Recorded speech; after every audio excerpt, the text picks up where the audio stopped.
What is going on, everybody? Merry Christmas and a Happy New Year. You are tuned into the Air to Anchor report, where you get everything all Buccaneers, all New York Jets, all week long, good, bad, and ugly. So, let's talk about it. First off, we're not going to beat the Tampa Bay Buccaneers up. Okay, I'm going to consolidate this show into two teams, both one show, right? Because really they ain't shit to talk about when it comes to the New York Jets. They basically came in, shit the bed, 9 points. I mean, literally a game that they probably could have won, but offense just played stagnant. Defense just could not get off the field. Typical New York Jet fashion football, but there's so much more going on there behind the scenes, and I want to make sure that we do talk about that, just not today. It's Christmas Eve.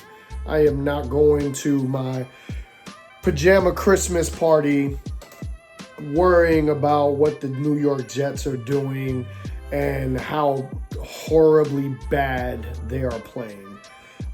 So there's a lot to unpack there, though, when it comes to management, when it comes to behind the scenes, when it comes to who's coming back, who's not. I mean, there's just a whole gang of gifts to unpack, and we will do that, and we will dive in, and I will give you my take basically on how I feel about where that team is going, where my team is going coming into next year, right? They might as well just chalk it up. It's a wrap. I mean, things are just getting uglier and uglier by the day. Let's talk about the Tampa Bay Buccaneers, though, because this was a game that the Tampa Bay Buccaneers needed to win. I mean, this was, I control my own destiny. I win and go into Dallas, beat the Cowboys, and we're probably in the playoffs. Now, the Buccaneers are on the outside looking in, because for most who don't know, and for you true Buccaneer fans, you know where your team is at, obviously, but for those that don't know, the Atlanta Falcons have the head-to-head against the Buccaneers. So at the end of the day, the Bucs losing this game puts them in second place and puts them in a position where they might not even make the playoffs. Right now, the Falcons got Washington coming up next, and they got Carolina coming up next. Washington is playing okay football. I mean, it's a game that the Falcons, who are playing good football right now and picking it up at the end of the year and getting this spark with Penix coming into the starting lineup, and with him, you know, kind of jump-starting and reviving this offense a little bit, you got to be concerned if you're a Tampa Bay Bucs fan. You know, Washington, that game is hit or miss. You know, the Falcons could lose that game if, you know, Washington comes in and plays pretty good defense and Jaden Daniels has a monster day. And then they have Carolina, right? And Carolina has been one of these teams where you don't know what kind of Carolina team you're going to get. You might get a Carolina team that'll get blown out the water, or you might get one that just steps in and plays, you know, outstanding defense and allows their, you know, offense to kind of stay in the game. And, you know, if that offense can get going, which they're showing, you know, kind of signs of life, you know, with their rookie quarterback over there that got benched, you know, they might be able to do some things. So, I mean, you know, in no way, shape, or form does Atlanta have an easy out. But right now, if you had to ask me, based off of those three teams, which team is playing the better football, I mean, you have a better Atlanta Falcons team coming in, you know, facing Washington and facing Carolina. So if you're a Buccaneers fan, you know, there's reasons for concern here because, you know, with the Buccaneers losing to Dallas, who damn near had nothing to play for, you know, this game just seemed like it was really the spotlight and the lights were a little bit too big for the Bucs. Now, I know that, you know, a lot of people might disagree with that, but I just feel like a Sunday night football game, prime time. You travel to Dallas. Dallas is playing better football. Cooper Rush is playing better football. They now have a running game. They now are finding ways to incorporate CeeDee Lamb into the offense. It was just a game that was just going to be like, hey, the Bucs are going to earn it. They're a better team, but they should come out victorious and win this game. And that just didn't happen. And I'm not going to beat the Bucs up. You guys been hearing it all week. I'm really trying to find a strategic way on how to drop these videos on what day is the best. But I feel like right after the Buccaneers game, the dust is still up. Even coming to the Monday, you guys are getting everybody that's giving you their opinion. There's a lot to unpack on some of these games. And I just feel like Tuesday is a good day, where you've heard everybody else already. You've heard what they've been saying. And don't get me wrong, I do my research. I watch what people are saying. But at the end of the day, I'm going to give you my take.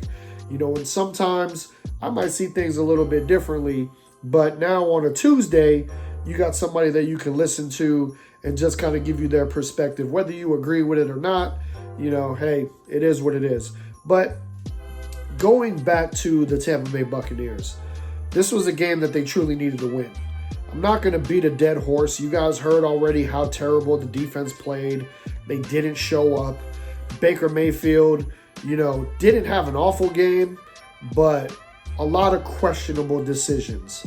The offensive line, when I gave you the keys to victory, the offensive line was needing to play lights out because that defensive front for Dallas can play football.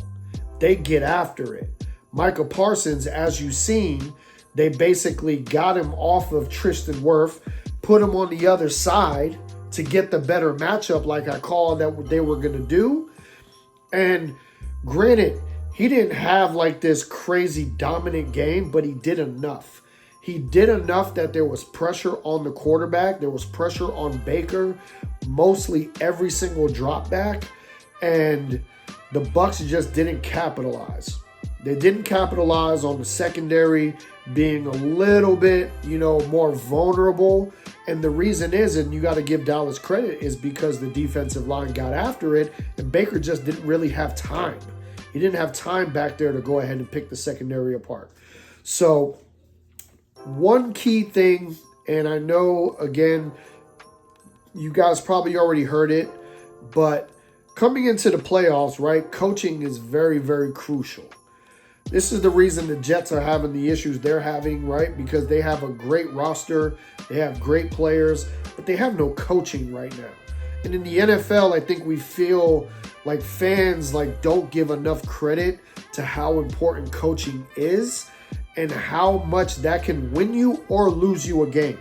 In the Buccaneers place right now with this whole Dallas game, Todd Bowles at the end of the second half really, really, really had a crucial game mismanagement, because with Baker driving them all the way down the field, knowing that they had timeouts, knowing that they had time to score, they ended up putting the touchdown through, and they ended up getting the points. But at the end of the day, you left Dallas too much time to get down the field. And with Dallas right now, I will tell you, the X factor is Brandon Aubrey. You can say anything about CeeDee Lamb, Cooper Rush, Rico Dowdle.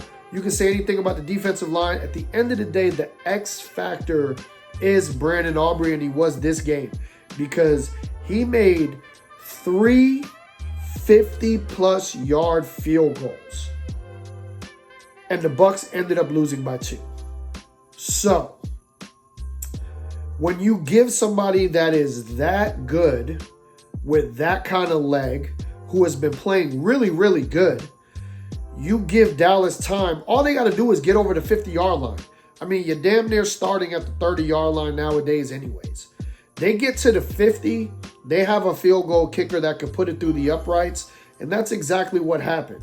So with the mismanagement of Todd Bowles basically scoring way faster than he should have, even with the timeout, they knew they were going to probably score, but they basically scored too quick. and you gave Dallas way too much time. And that secondary for the Bucs was vulnerable, especially in the first half. The Bucs just didn't get it going early. I believe they scored their first touchdown on, their first or second drive. But at the end of the day, the Bucs are one to basically start off quick. That's what they do, right? They start off quick.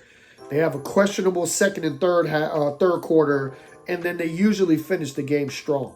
But right now, on this Dallas game, they came in, they started slow.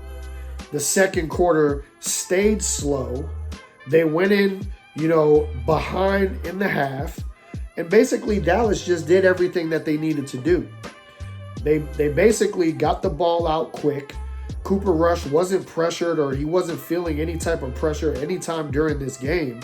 And the Bucs secondary just basically got torched.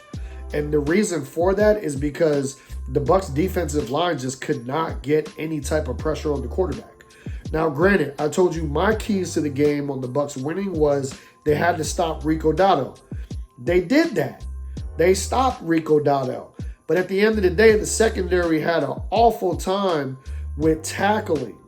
And they had an awful time trying to isolate and hold down CeeDee Lamb, which you knew CeeDee was going to get his. But at the end of the day, if you have somebody that's that dynamic and that explosive, yeah, he's going to get his, but you got to be able to tackle.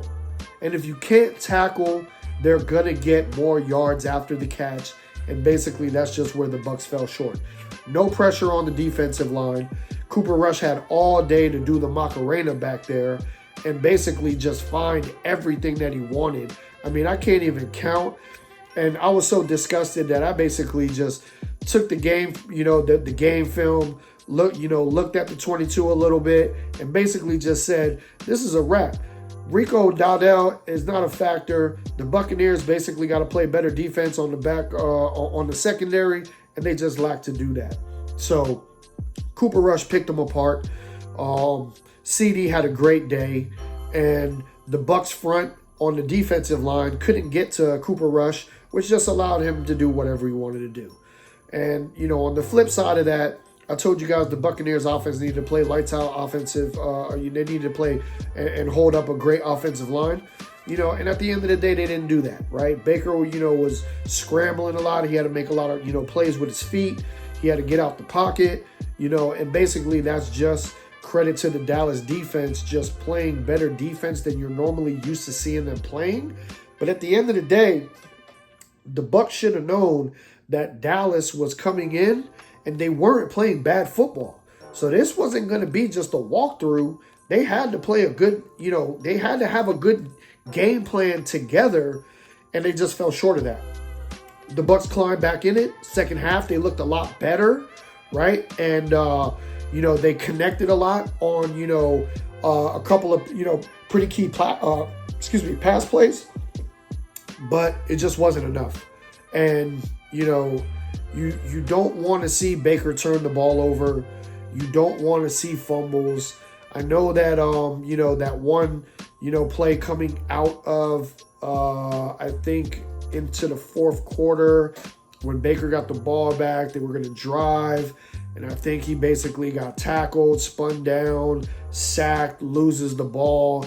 Dallas jumps back on top of it. They called it that it was, Bucs ball, Baker was down. Crucial play. Because I think at that point, it was like damn near third and, 30 or third and 40 or some crazy shit like that. So, the Bucs just got to do a better job of playing clean football. And right now, that was a game that you needed to play clean football. You're the better team. You got to be able to go in there and handle business. And at the end of the day, call it what you want, but I'm going to tell you, the lights were just too bright. The Bucs came into Dallas, a hostile environment, on primetime football, and they just didn't get the car started fast enough. If the Bucs would have came out playing in the first quarter and the first half like they did coming out in the second half, totally different ball game. But it just seemed like, they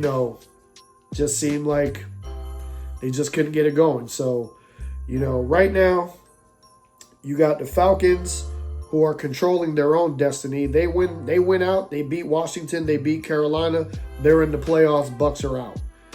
Buccaneers right now got to beat Carolina and they got to beat New Orleans. Can they win both of those games? Sure, right? But right now, they're in the passenger seat hoping that Washington can play a great football game and beat the Falcons. And that's really where we're at with all this. Falcons need to lose. Bucs need to win out. Falcons win out. Shit is a wrap. Better luck next year. Anyhow, I appreciate y'all rocking with me, man. It's the Air to Anchor Report. Follow me on TikTok, Air to Anchor Report. Follow me on YouTube, Air to Anchor Report. Instagram, Air to Anchor. Happy Merry Christmas. Happy New Year to everybody. Hopefully I'll get a video in on some of these games coming up. But, if not, enjoy your Christmas. Enjoy your family time. And I appreciate y'all rocking with me, man. And we out.